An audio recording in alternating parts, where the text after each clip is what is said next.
Hi, this is Mark with Right Line Trading. Today is 9/16/2015, and we came within one tick of closing the day out at 3 wins and no losses, but it was just not to be. So I'm going to go over the trading day with you. We made nice money, but it took a lot of work to do it. Now, our first trade was right here on bonds, and there was the move down. There was the retracement. You can see that on the entry, we had all 3 quant lines. Now, the move went 5. But what I did was I called an exit at +2.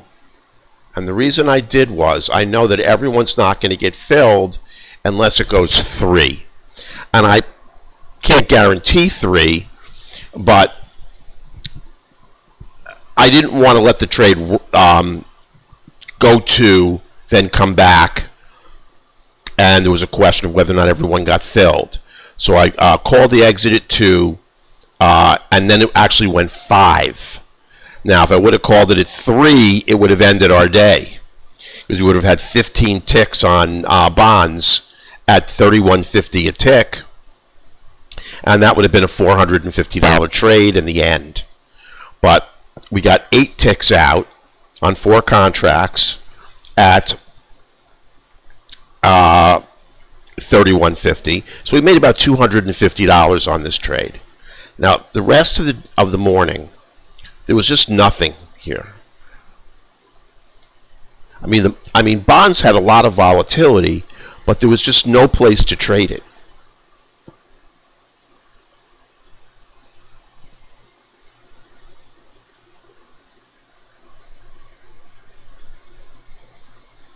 Now, my second trade was on crude oil, and it was another nice winner. It was right here, and it was 7 ticks. Just a first target, the move up, the retracement, continuation trade, and it went for 7.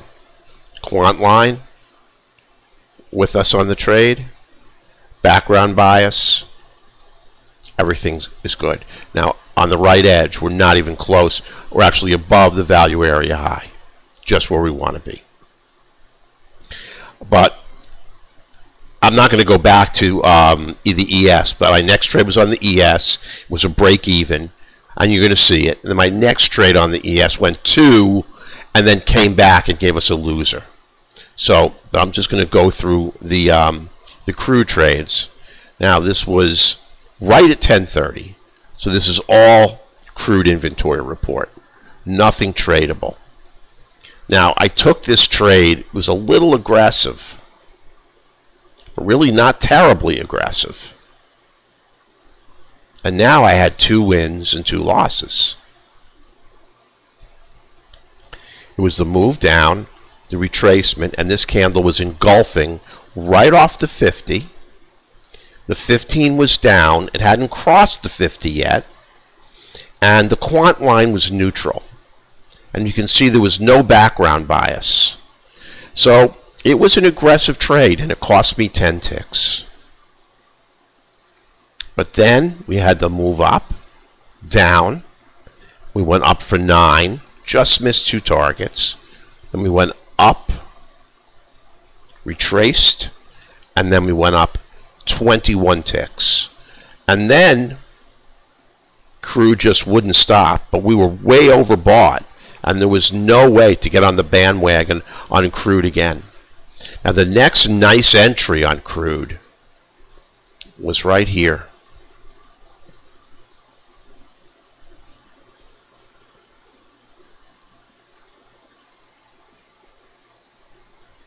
But the MA diff was already 29. And our maximum is 18. So this was already way overbought.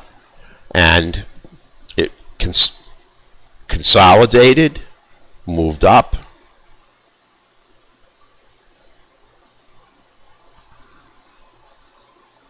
consolidated.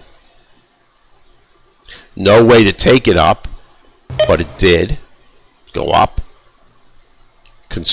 retraced, and then went up more. So it just kept consolidating and then going higher and higher and higher. No way to get in. And what I was pointing out to the traders in the room was how people who are trying to call tops and bottoms just get crushed. I mean, there's a top trader, there's someone calling a top, there's a top, there's a top. I mean, it's impossible to do. And this is a good example of how we couldn't chase crude when it was overbought, but the one thing we're not going to do is try to predict when it's going to turn. And then that was it on crude. We couldn't take it short, and we were lucky we didn't, because it just had no follow-through to the downside. Now I'll come back to crude and we'll go over all our trades. Let me just go over the ES.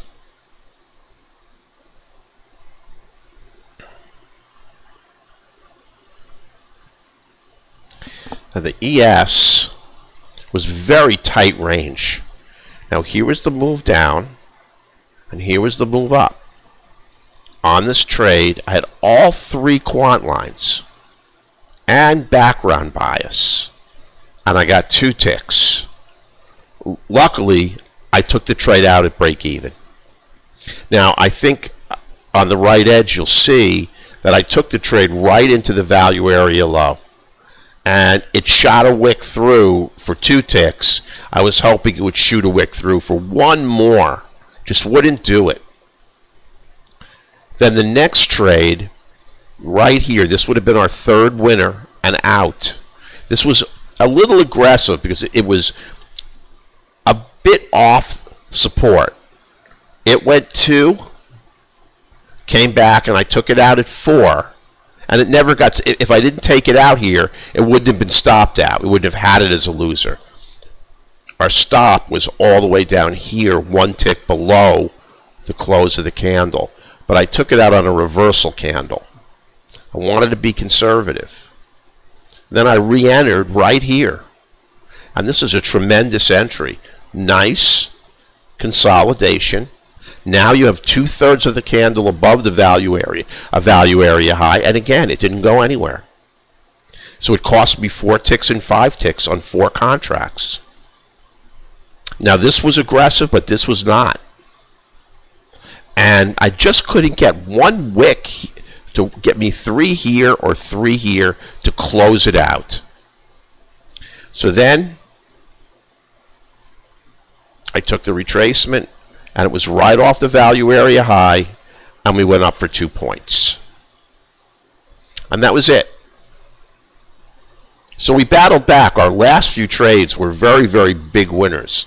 21 ticks on crude, 2 points on the ES. So we wound up making decent money, but instead of going 3 and out, just for the want of 1 tick, it became a little bit of a dogfight. So I had to go 8 trades, 5 winners and 3 losers. On bonds, I was +5. As I said, I took all 4 contracts out at 2.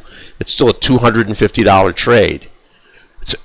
And you can't call out a scalp trade when you make $250. Then my second trade was a 7-tick trade on crude.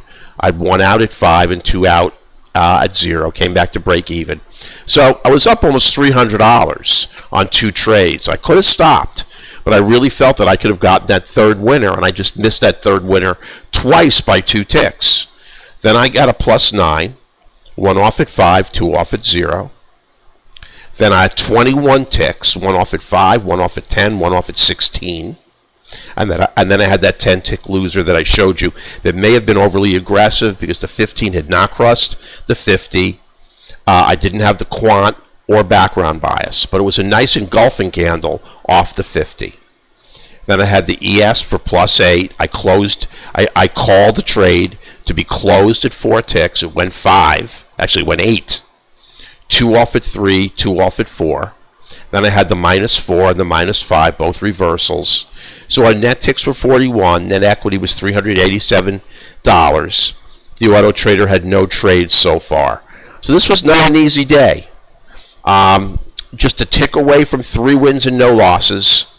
I wound up with 8 trades, 5 wins and 3 losers, but I had a couple of nice lucrative trades. That 2-tick bond trade was $250. 21 ticks on crude was $300. So the 2-point ES trade made nice money. So it made up. So that's really it for the day. We really hope to have you in the room. We have been making money very consistently. Let me just bring up our website really quickly. You can see where we are.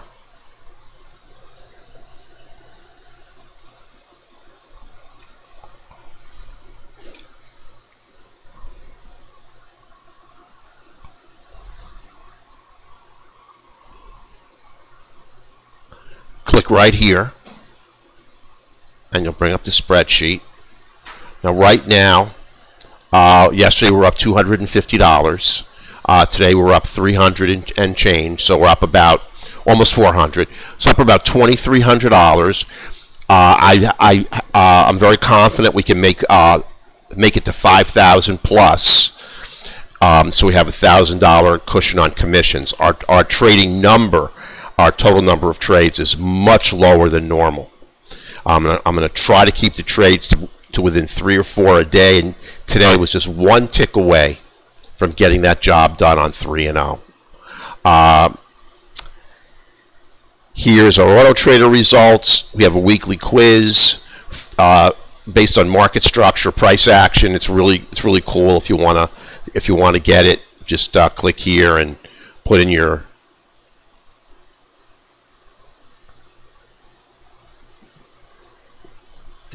information, and we'll send you our quiz. We have a really nice options newsletter, and we are doing stellar. We really are. At the point that we posted this, we had 4 huge winners and we had 2 losers. And we've cashed out a lot more positions, and it's very difficult to trade options in this market because it's a sideways market. We've been using a lot of bull put spreads, and they've been doing fabulous. If you want to work with me one-on-one, we have a mentorship program right here. And just click here if you want a free trial to the live trading room. So listen, everyone, have a great afternoon, and I look forward to seeing you in the trading room. Take care.